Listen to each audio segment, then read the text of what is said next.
Let's talk about something that should make every single Knicks fan sit up straight, because there's a storm coming, and honestly, I don't think enough people are talking about it the right way. Jalen Brunson is about to get paid. And when I say paid, I mean life-changing, franchise-altering money. But here's the thing that's been bugging me for days now. When people bring this up, they keep comparing it to Donovan Mitchell's new deal out in Cleveland like the two situations are even in the same universe. They are not even close. And if you're new here, go ahead and smash that like button right now, because we're about to break this down the way it actually deserves to be broken down. So here's where we're at. The Cavaliers just locked up Donovan Mitchell on a 4-year extension, and by the time that contract runs its course, he's going to be pulling in something like $75.5 million in a single season. Let that number sink in for a second. $75 million for one guy on one team. That's not just a lot of money. That's the kind of number that reshapes an entire roster around it, whether the front office likes it or not. And look, I get it. Superstars get superstar money in this league. That's just how it works now. But here's my problem, and I want you to think about this with me for a second. What has Donovan Mitchell actually won? Drop a comment below and tell me, because I've been racking my brain. No championship. Not even a trip to the NBA Finals. Not one. He's a phenomenal scorer. Nobody's arguing that. But when the front office in Cleveland sat down and decided to hand him the max, they were paying for potential, for name recognition, for the fear of losing him for nothing. They were not paying for a proven champion. And that's the difference that matters here. Now flip over to New York. Flip over to our team. Jalen Brunson already did the hard part. He already proved it. Remember a couple years back when Brunson had a golden opportunity to cash in on a massive payday somewhere else, or even here, and instead, he took less money? He willingly left cash on the table because he wanted to keep this Knicks core together. He believed in something bigger than his own bank account. If that doesn't tell you everything you need to know about who this guy is, I don't know what will. And guess what happened because of that sacrifice? This team stayed intact. This team grew together. This team went out and won a championship, an actual championship, hanging in the rafters at the Garden. So when people try to tell me that Brunson's next contract and Mitchell's next contract are somehow comparable just because the dollar figures might end up close to each other, I have to stop them right there. Sure, the numbers on paper might look similar, but the resume behind those numbers? Not even in the same conversation.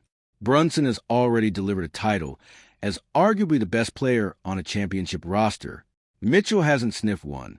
You pay for what a guy has proven, and Brunson has proven everything there is to prove. If you agree with me on this, drop a comment and let me know, because I want to hear from real Knicks fans on this one, not the outside noise. Now, I'm not going to sit here and pretend this is all sunshine and rainbows for our front office, because it absolutely is not. Paying Brunson the max is going to open up a whole new can of worms. This roster already has multiple guys who are either making serious money right now or about to demand serious money the next time their contracts come up. Once Brunson's new number is locked in, this front office is going to be staring down the barrel of the second apron. And if you follow this league even a little bit the last couple of seasons, you know how brutal that thing can be. Limited trade exceptions, restrictions on aggregating salaries, a hard ceiling on flexibility. It is going to force some genuinely painful roster decisions in the next couple of years. There is no getting around that. But here's what separates this from Cleveland's situation, and this is the part one really need you to understand. Cleveland is about to hit those same painful restrictions, except they're doing it around a superstar who has not delivered the ultimate result yet. They still have to figure out how to pay Evan Mobley on top of everything else. So you got two max-level cap hits looming over that front office, and neither of them comes attached to a ring. New York, on the other hand, is going to be navigating those same brutal second apron restrictions around a group that has already been to the mountaintop together. When our front office makes hard cuts to stay competitive under the cap, at least they're protecting something that's already been proven to work. Cleveland is gambling on a what if. We already know what we've got. That's the difference. That's the whole ball game right there. Same painful mechanism. Completely different reasoning behind it. Hit that like button if you're with me on this. Seriously, it actually helps this channel more than you'd think, and I want more of you seeing takes like this. Think about it from a pure fairness standpoint, too. Brunson took a discount, once already to build something special. He didn't have to.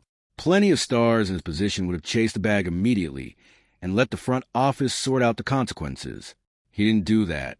He bet on his teammates. He bet on the coaching staff. He bet on this city, and it paid off in the biggest way possible. Now it's the front office's turn to bet on him right back. And honestly, there shouldn't be a single ounce of hesitation. This is the easiest yes in franchise history. You don't nickel and dime the guy who just delivered you a title after he already sacrificed money to make it happen in the first place. That would be an embarrassment. And I'll say this too, because it needs to be said. When Mitchell signed his deal, plenty of national analysts praised it like it was some kind of no-brainer move for continuity. Fine, continuity matters. But continuity around a team that hasn't proven anything at the highest level is a very different bet than continuity around a team that just won it all.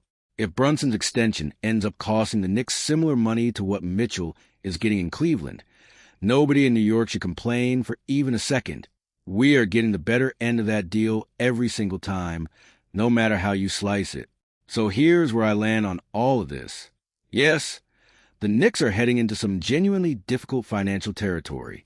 Yes, the second apron is going to force some roster shakeups that none of us are going to enjoy watching happen. I'm not going to sugarcoat that part for anybody. But paying Brunson, whatever the final number ends up being, is not even a real decision. It is the easiest call this front office will ever make. He earned it before he even signs the paper. And when people try to lump his deal in with Mitchell's like they're twins separated at birth, I need you to push back on that every single time you see it, because it is simply not true. Let me know down in the comments if you think the front office should go all in on Brunson no matter the cost, or if you're worried about what it means for the rest of this roster moving forward. I read every single comment, so don't be shy. And if this breakdown got you thinking differently about how these two contracts stack up, do me a favor and like the video, share it with another Knicks fan who needs to hear this take, and stick around, because there's a lot more roster talk coming your way very soon.